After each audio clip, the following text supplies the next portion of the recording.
Hi friends, welcome to 5 Minutes Tech YouTube channel. Here is Vivo V29 Pro smartphone.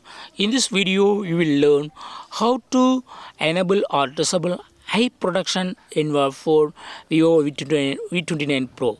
Suppose if you are using high brightness, it will harm your eyes. Okay, so for seeing your phone long time, it is always better to use high production feature in your phone given in Vivo V29 Pro. Okay, first of all, go to the settings of your phone here, then go to display and brightness, and here just to turn on this button high production so that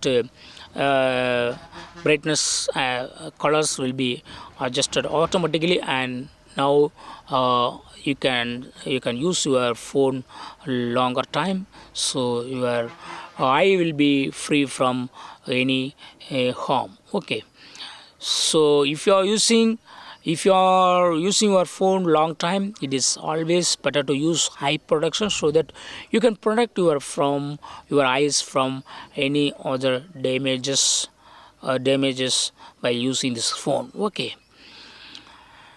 suppose if you want to disable eye protection at later stage, just go to the settings, then go to display and brightness, and just to turn off this button eye protection so that it will use normal screen brightness. Okay, in this way you can easily enable or disable eye protection in your phone Vivo V29 Pro. That's all friends, thanks for watching, bye.